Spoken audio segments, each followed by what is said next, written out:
Përshëndetje të gjithëve, në kuadër të qendrës APA, sot kemi organizuar një demonstrim fuqishor në një parcel të kultivuar me lavandull në zonën e Gramshit. Qëllimi i këtij demonstrimi fuqishor është paraqesim standardet dhe praktikat e mira të kultivimit, vjeljes dhe pasvjeljes të bimës të lavandullit. Lavandula është një nga bimët aromatike mjekësore me një përdorim shumë të gjerë. Ajo përdoret për vajin e saj esencial dhe njëkohësisht për lulet e saj. Ka një përdorim shumë të gjerë në industrinë kozmetike, në industrinë farmaceutike, por njëkohësisht edhe në industrinë ushqimore. Bazuar në kërkesat që janë gjithmonë në rritje në tregun botëror dhe njëkohësisht në përshtatshmërinë që kanë kushtet agroekologjike të Shqipërisë, veçanërisht në zonat kodrinore dhe malore për kultivimin e lavandullës, vendi ynë përfaqëson një vend me potencial të jashtëzakonshëm të lavandullit. Kultivimi i lavandullës është diçka e re për Shqipërinë. Ka nisur që në vitet 60 në këtë areal, në këtë zonë, dhe vazhdon dhe ditët e sotme, duke rritur nga viti në vit pjesën e sipërfaqeve të kultivuara. Po çfarë duhet të kenë parasysh fermerët përpara se të kultivojnë lavandull? Pari, është shumë rëndësishme për ta që të përzgjedhin ekspozicionin e parcelës, do të jetë një parcel me dritë, një tokë e drenazhuar mirë dhe jo në përmbajtje të një sasie të madhe të ujit, i cili dëmton qapën e rrënjës së bimës të lavandullit. Dhe tjetër, shumë rëndësishme për fermerët është destinacioni i përdorimit. Pra, produkti do të përdoret si vaj esencial apo do të përdoret për lulet e vet. Nëse produkti do përdoret për vaj esencial, është shumë rëndësishme të përzgjidhen varietetet e duhura. Varietetet të cilat cilësisht do të kenë përmbajtjen e duhur që të kenë një tregësim. Dhe bazuar në standardet e Agjencisë Evropiane të Barnave, AMA, një nga komponentët më të rëndësishëm në vajin esencial të lavandullës është kamfori, i cili duhet të jetë jo më i lartë dhe i barabartë me 1.2% të totalit vajit esencial. Vaji i lavandullës, cilësi shumë i mirë, konsiderohet ai vaj i cili ka përqindjen e kamforit më të ulët se 0.56.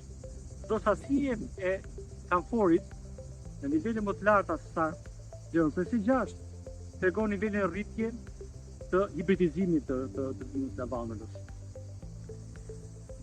Tjetër faktor i rëndësishëm përveç përzgjedhjes së varietetit është edhe pastërtia varietore, i pastër dhe fri nga viruset. Më pas, hap tjetër i rëndësishëm është analizimi, marrja e mosave për të bërë analizat e tokës. Analizat e tokës janë esenciale përpara fillimit të kultivimit. Bazuar në analizat e tokës, do të përcaktohet sa e pastër është parcela dhe njëkohësisht do të përcaktohen realisht cili është niveli i mikro dhe makroelementëve që janë në tokë.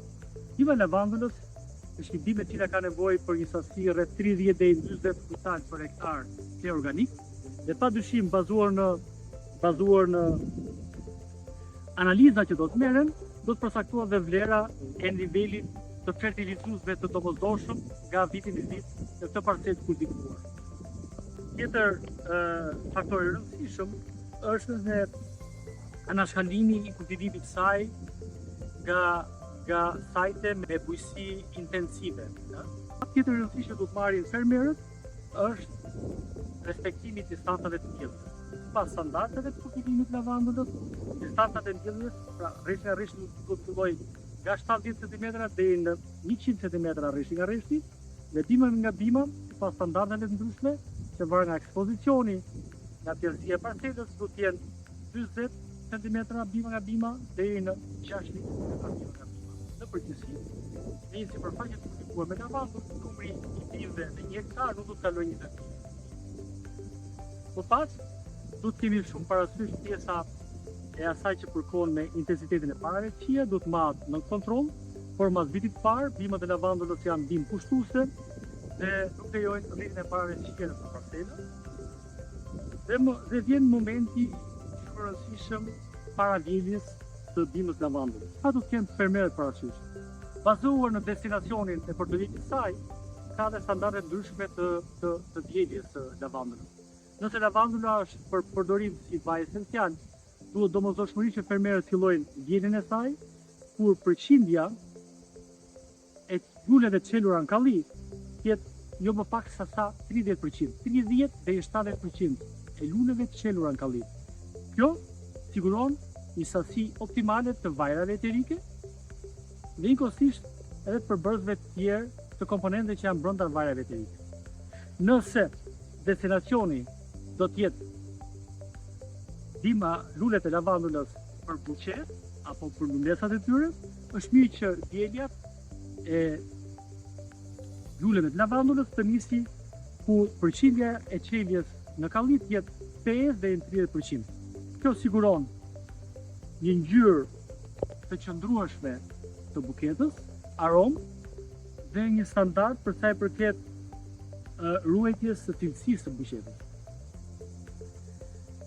Nëse do ta çojmë bimën e lavandulës për ta vendosur për tharje, duhet kemi parasysh që të respektohen standardet e tharjes. Lulet e lavandulës thahen në hije, në 30 deri në 40 gradë Celsius. Dhe pas tharjes do të kemi parasysh ruajtjen e luleve të lavandulës në një vend të pastër, duke anashkaluar mundësinë e kontaminimit. Ju falenderit, për më shumë na ndihni për informacione më të detajuara në ABA Online.